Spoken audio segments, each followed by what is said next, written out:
Bem-vindos e bem-vindas ao estudo de equilíbrio químico. Muitas reações ocorrem completamente, ou seja, até que pelo menos um dos reagentes seja totalmente consumido.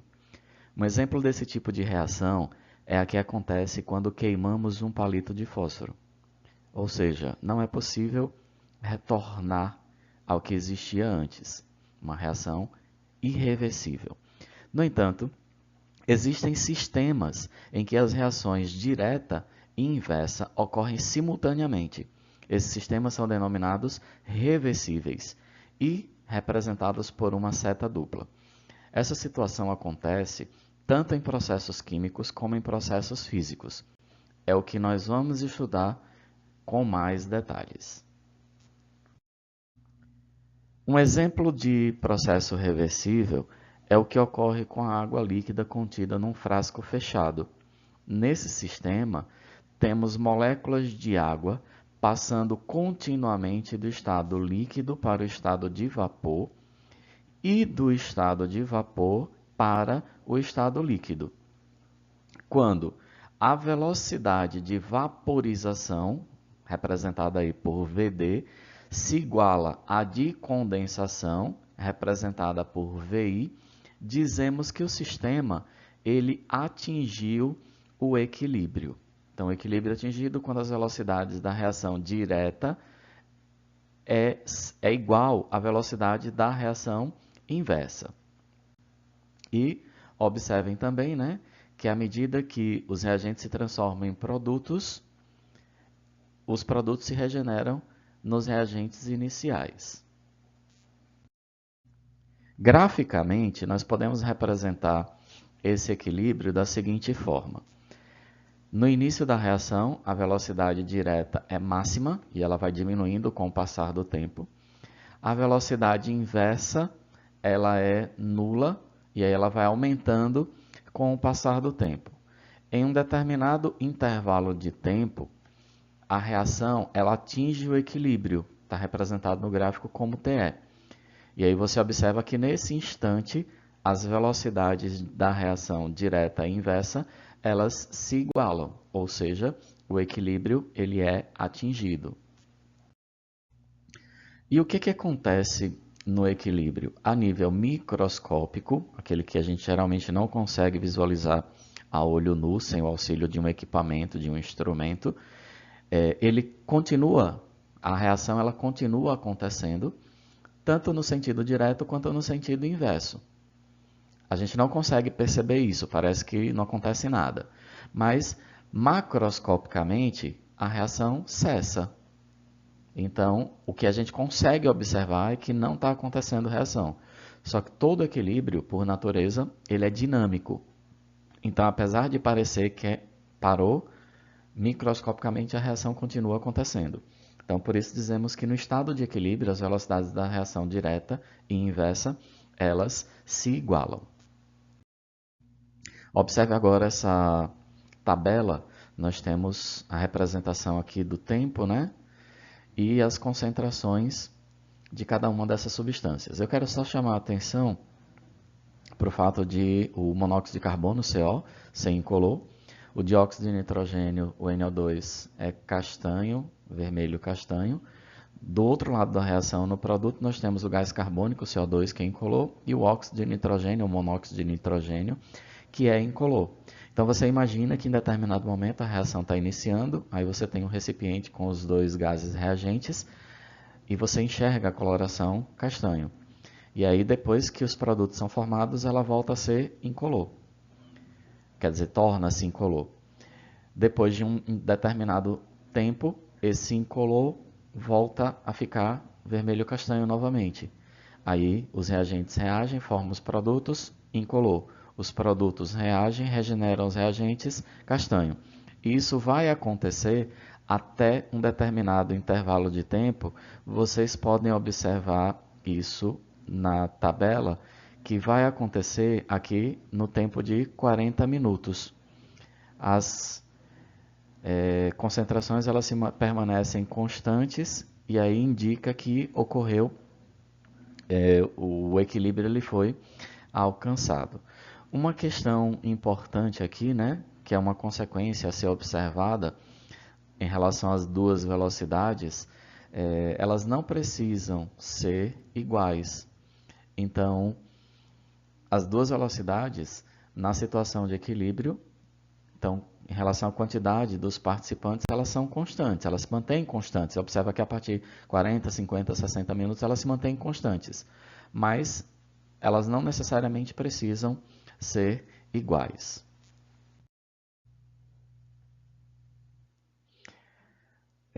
Graficamente, essa seria a representação. Você observa aqui, né, que a velocidade, os reagentes começam aqui e aí eles vão diminuindo com o passar do tempo.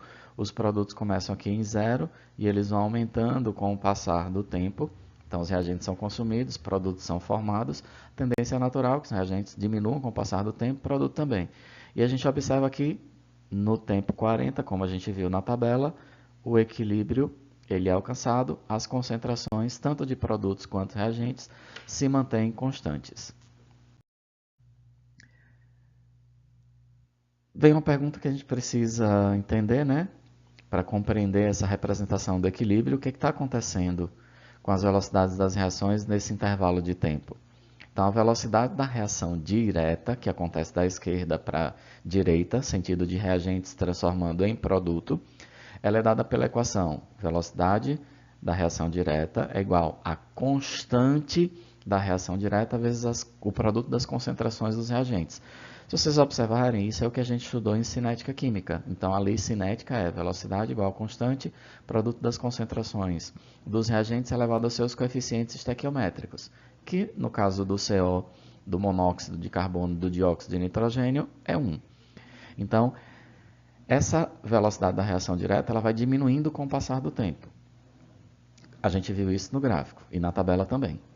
A velocidade da reação inversa, ou seja, da direita para a esquerda, no sentido de regeneração de produtos em reagentes, produtos se transformando em reagentes, ela é dada pela equação. Velocidade da reação inversa é igual à constante da reação inversa vezes a concentração de CO2 vezes a concentração de NO, que seriam os reagentes da reação inversa. Então, essa velocidade ela vai aumentando com o passar do tempo. Considerando a equação, que a gente já tinha visto anteriormente, né? Nós temos aí a velocidade, a equação da lei da velocidade para a reação direta e para a reação inversa. No equilíbrio, nós sabemos que a condição para que ele aconteça é que as velocidades da reação direta e inversa elas sejam iguais.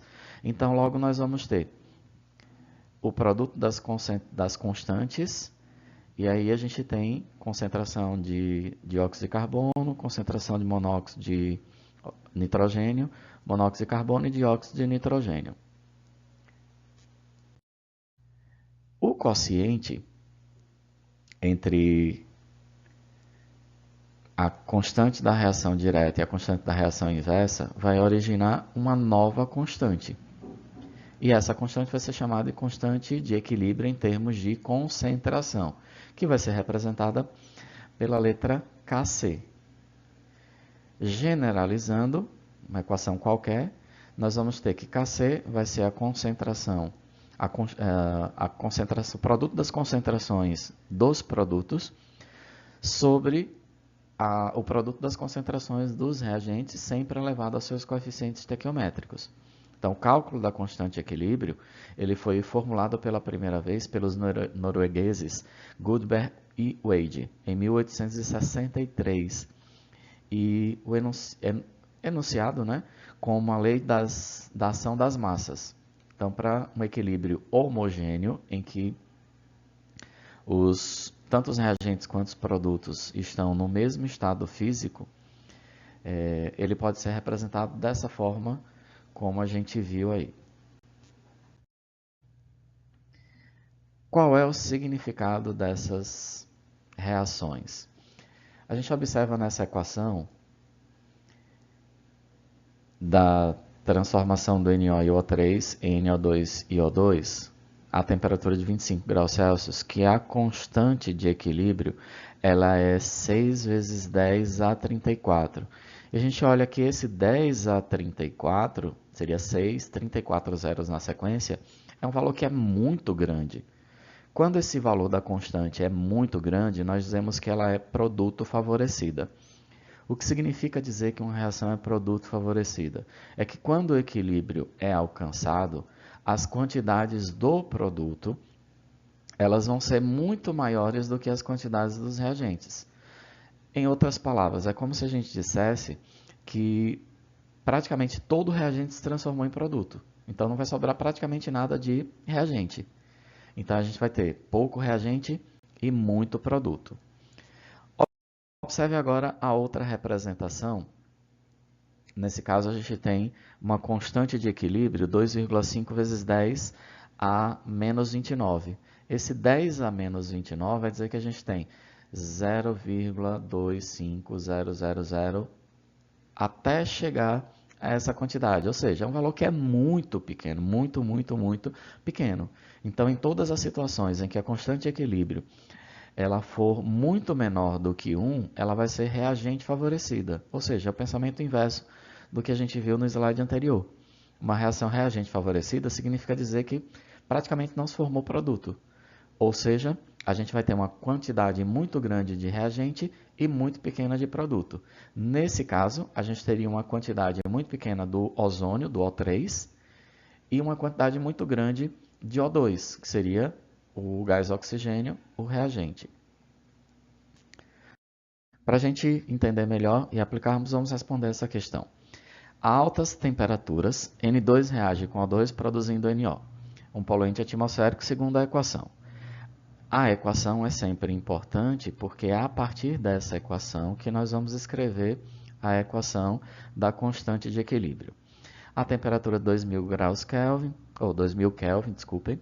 A constante de equilíbrio acima, então o Kc dessa equação é 4 vezes 10 a menos 4, nesta temperatura. Se as concentrações de N2 e de O2 são respectivamente 4 vezes 10 a menos 3 e 1 vezes 10 a menos 3 mol por litro, qual será a de NO?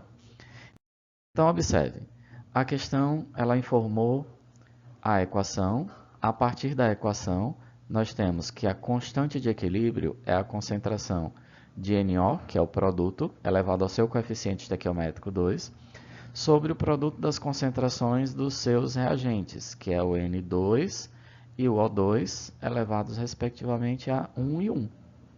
São os coeficientes estequiométricos, vocês podem perceber na equação. Substituindo as informações que nós vimos, a constante de equilíbrio foi 4 vezes 10 a menos 4. A concentração de NO é o que queremos determinar, vou colocar X, mas se quiser repetir concentração de NO, pode ser. A concentração de N2 é 4 vezes 10 a menos 3, e a concentração de O2 foi 1 vezes 10 a menos 3. Agora é só a gente multiplicar. Vamos ter 1 vezes x ao quadrado, 4 vezes 10 a menos 10, vezes 4 vezes 10 a menos 3, vezes 1 vezes 10 a menos 3, vai ser igual a 16 vezes 10 a menos 10. X ao quadrado é a mesma coisa que a raiz quadrada de. A raiz quadrada de 16 é 4, a raiz quadrada de 10 a menos 10 é 10 a menos 5 mol por litro, ou mol litro a menos 1. E aí, finalizando, como sempre, deixo uma reflexão para vocês. A vida é um equilíbrio entre segurar e soltar.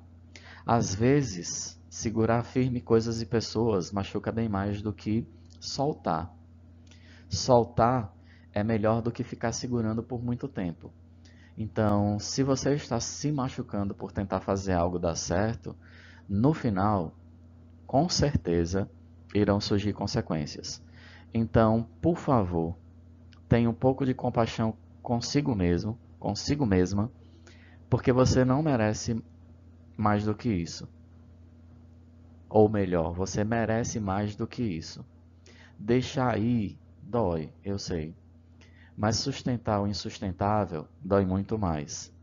O seu bem-estar vale muito. Então, pelo bem da sua saúde emocional, solte o que te machuca. Deus te abençoe.